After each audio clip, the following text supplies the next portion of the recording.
Hi everyone. So I scored 170 marks in physics and 175 marks in chemistry in NEET 24. अगर आपको लग रहा हो कि मैं गिफ्टेड हूँ या मैं ओवर ब्रिलियंट टाइप्स हूँ तो मैं ये भी बताना चाहूँगा कि in my first attempt I scored only 85 marks in physics and only 64 marks in chemistry. तो I improved a lot in 1 year. जिसके पीछे टू बी ऑनेस्ट बहुत सारे इंप्रूवमेंट है, बहुत सारा रीज़न है. मैंने बहुत सारे एस्पेक्ट्स पे काम किया है जिसके बारे में अपने चैनल पे बात करते रहता हूँ. So if you are not subscribe कर लो. But one very important reason जो मुझे लगता है, नीट से 2 या 3 दिन पहले पूरी की पूरी फिजिक्स और केमिस्ट्री रिवाइज की थी. Every single formula, every single reaction, every single concept मैंने रिवाइज किया था नीट से 2-3 दिन पहले. जिसके कारण से नीट वाले दिन मुझे बहुत कॉन्फिडेंस था कि मैंने सब कुछ पढ़ा है, सब कुछ रिवाइज किया है. अलॉन्ग विद दैट मुझे ऑलमोस्ट सब कुछ याद भी था. तो I was able to solve each and every question. इसके अलावा मेरे बायोलॉजी में भी 330 मार्क्स थे, जो मेरा मानना है कि कम मार्क्स रहे. और इसका रीज़न भी ये था कि I was not able to revise whole biology in probably last 1 week before NEET. ठीक है, तो मतलब काफ़ी सारे चैप्टर्स मैंने रिवाइज किए थे, बट कुछ चैप्टर्स मेरे रह भी गए थे बायोलॉजी में, इसलिए मेरा मार्क्स थोड़ा सा बायोलॉजी में कम हो गया. तो ओवरऑल जो सीक्रेट इस वीडियो में मैं तुम्हारे साथ शेयर करने वाला हूँ is if you can revise whole syllabus 3 or 4 days before your NEET examination, you will be easily scoring above 670 marks. At least 670 marks. 680, 690, 700 depends on your day. But at least you will be scoring 670 marks if you are able to prepare a concise resource, if you are able to prepare something which is revisable in last 3-4 days before exam, the whole syllabus is revisable, then definitely you are going to rock the exam. So in this video I'll be telling you how to prepare that concise resource, जिसके through 1 हफ्ते में पूरा syllabus तुम revise करके जाओ और NEET 4 के आओ. ठीक है, before starting the video guys, almost दिसंबर खत्म होने वाला है, तो फुल सिलेबस टेस्ट देने का समय आ चुका है. And if you are confuse कि कौन सा टेस्ट सीरीज लेना है, तो तुम्हें पता होगा कि offline test series are of course best, क्योंकि इसमें तुमको नीट की फीलिंग मिलती है, OMR भरने का एक्सपीरियंस मिलता है and all of that. But offline test series for some people might be expensive. कोई भी ऑफलाइन टेस्ट सीरीज 10,000, 15,000, 20,000 ऐसे आती है, या कुछ लोगों के शहर में अवेलेबल ही नहीं है. In that scenario I think the best alternative is high yield test series by NEET prep. ये एक्चुअली एक बुकलेट है जिसके अंदर 20 टेस्ट पेपर्स रखे हुए हैं. जैसे नीट के टेस्ट पेपर सील्ड होते हैं, वैसे बिल्कुल 20 नीट पेपर रखे हुए हैं, और साथ ही साथ OMR सीट्स रखी हुई है बिल्कुल नीट वाली. ये जो 20 फुल सिलेबस टेस्ट है, इनमें से 10 जो है वो थोड़े ईजियर साइड में है, जैसे आजकल नीट का पेपर आता है, और 10 थोड़े से हाई लेवल पे हैं, ताकि अगर कोई सेक्शन, कोई सब्जेक्ट या पूरा का पूरा पेपर मुश्किल आ जाए तो भी तुम घबराओ मत, तो भी तुम पेपर सॉल्व करके आओ. इसके अलावा तुमको आंसर की भी उसी बुकलेट पे मिल जाएगी. अगर कोई क्वेश्चन में तुम फंसते हो, कोई क्वेश्चन समझ में नहीं आती, डिटेल सॉल्यूशन देखना है, तो that will be also available not only in audio text but also video format through Telegram bots. तुमको वो भी मिल जाएगा. ठीक है, तो if you are looking for a full syllabus test series, अब स्टार्ट करना चाहते हो, देना चाहते हो, you can definitely go for high yield test series. काफ़ी अफोर्डेबल है. इट विल कॉस्ट 1000 रुपीज़ आसपास, 1000 रुपये के आसपास कुछ लगेगा. बट अगर तुमको और सस्ता लेना है तो you can fill the form given in description and on call discount आपको मिलेगा, and it will be costing you only 800 rupees और something like that. Now let's start the video. देखो यार, फिजिक्स और केमिस्ट्री के लिए वो जो रिवाइजेबल रिसोर्स है, या जो कंसाइज मटेरियल कहने वाले हो, वो तुम्हारा शॉर्ट नोट्स होने वाला है. और जो बायोलॉजी है वो है प्रॉपर हाईलाइटिंग. तो बायोलॉजी या इनऑर्गेनिक केमिस्ट्री के लिए तुम कोई शॉर्ट नोट्स नहीं बना रहे होगे, बट उनके लिए भी कुछ चीज़ें हैं जो इस वीडियो में बात करूँगा. So the short notes is for physics, physical chemistry and organic chemistry. Inorganic bio की नहीं बनानी है. शॉर्ट नोट्स बनाने से पहले तुम्हें एक कोट मेरा ध्यान रख लेना है, और बस अगर तुम ये चीज़ ध्यान रख लो तो you will be able to make your short notes. इस वीडियो की बहुत ज़्यादा तुमको ज़रूरत नहीं पड़ेगी. द लाइन इज कि you should be able to revise 1 chapter in just 20 minutes and you should be able to revise the whole subject in 1 or 2 days before NEET.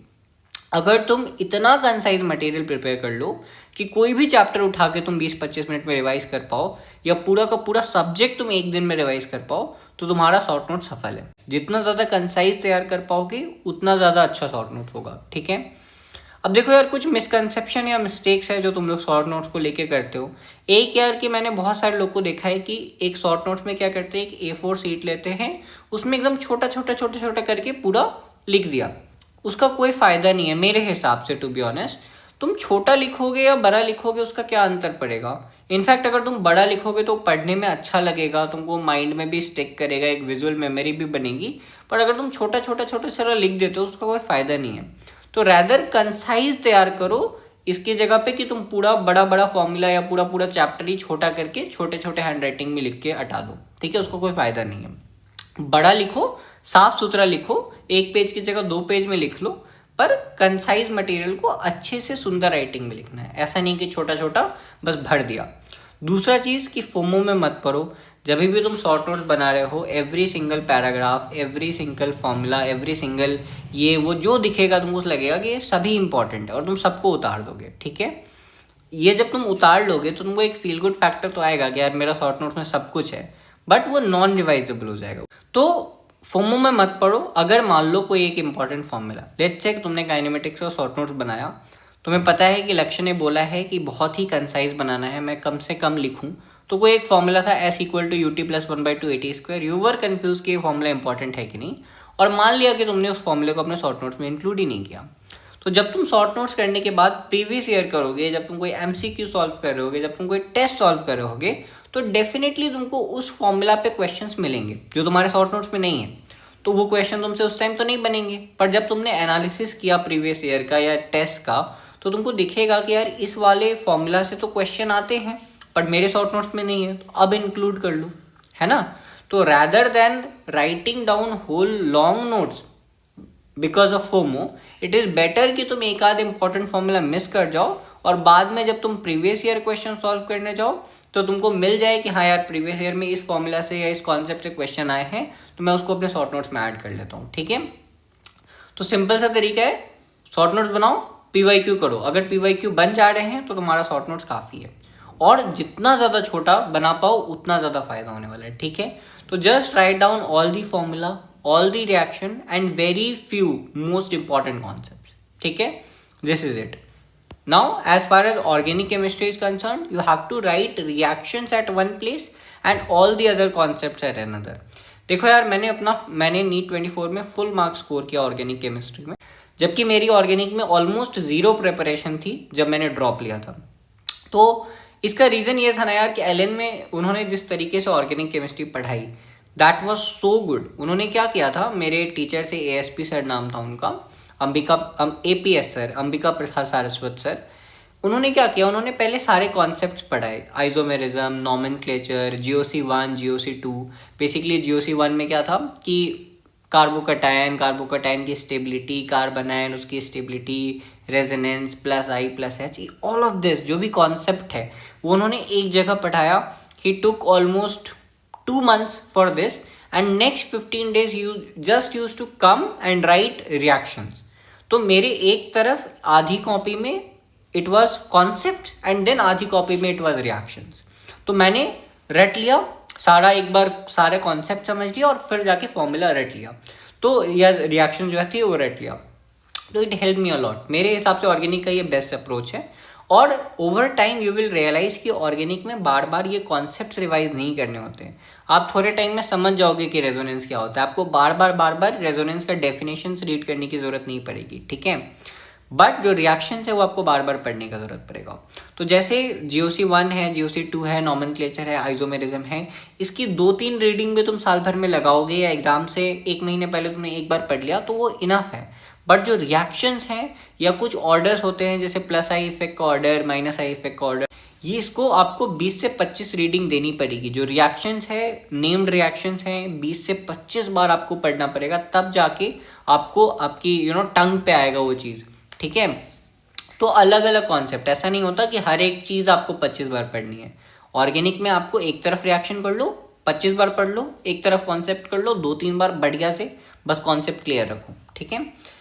As far as inorganic chemistry is concerned, go for your teacher's notes. I did that actually. अगर तुमको NCERT पढ़ना है, तुमको NCERT पढ़ने लायक लगती है, NCERT पढ़ो, अच्छे से हाईलाइट करके NCERT पढ़ो ताकि एंड में रिवाइजेबल रहे। जो चीज़ याद करने वाली है उसको एक कॉपी में अलग से लिख लो ताकि जो चीज़ बहुत वोलेटाइल है उसको तुम एंड टाइम में पढ़ के जाओ, है ना। बहुत सारी चीज़ें हैं जो कॉन्सेप्ट होती हैं, उन चीज़ों को हाईलाइट मत करो।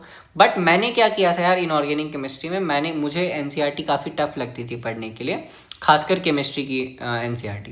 तो व्हाट आई डिड वाज कि मैंने अपने टीचर के नोट्स बिल्कुल हलवा जैसा दिन रात मैं अपने टीचर के नोट्स इनऑर्गेनिक केमिस्ट्री में पढ़ता था, और मैंने इतनी बार पढ़ लिया था। तो मेरे बिल्कुल जो 50 रुपीज़ वाली कॉपी आती है ना स्पाइरल वाली, वैसा 1.5 कॉपी में मेरा इनऑर्गेनिक केमिस्ट्री था, एक कॉपी और अगला कॉपी का आई गेस 20-30 पेज। तो वो 1.5 कॉपी मैंने इतनी बार पढ़ा कि नीट से जस्ट 2 दिन पहले I was able to revise that whole notebook in probably 2 hours. पूरे 2 घंटे में मैं पूरा इनऑर्गेनिक रिवाइज कर लिया था। इतना बार पढ़ लिया कि I use to just go through like this, ऐसे एक पेज देखा पलट लिया, देखा पलट लिया, देखा पलट लिया, और मैंने पूरी इनऑर्गेनिक की लॉन्ग नोट्स को 2 घंटे में रिवाइज कर लिया था।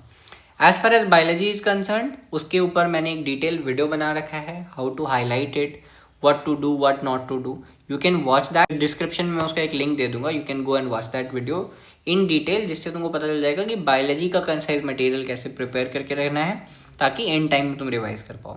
And guys at the end of the video I want to tell you कि मेरी जो शॉर्ट नोट्स थी, जिसको पढ़ के मेरे नीट में 675 मार्क्स आए हैं, जिसको पढ़ के मेरे फिजिक्स में 170, केमिस्ट्री 175 मार्क्स आए हैं, वो सब मैंने फ्री ऑफ कॉस्ट टेलीग्राम पे डाल दिया है। You can just go on my Telegram channel, download them, reference के तौर पे यूज़ कर सकते हो, क्या लिखना है क्या नहीं लिखना है। मैं एक डिस्क्लेमर दे दूँ कि जब मैं शॉर्ट नोट्स बना रहा था तो मैं भी एस्पिरेंट था, तो उसमें बहुत सारी ऐसी चीज़ें दिखेगी जो बहुत एक्स्ट्रा भी मैंने लिख ली थी just because of the FOMO. तुम चाहो तो वो सारी चीज़ें मत भी लिखना, तो ऐसा नहीं है कि उसमें जो लिखा है वो तुम्हारे में होना ही चाहिए, ठीक है। तो just use it as a reference, कैसे बनाते हैं, कैसा लिखना होता है, वो सब देख लो, अपना ज़रूर बनाओ।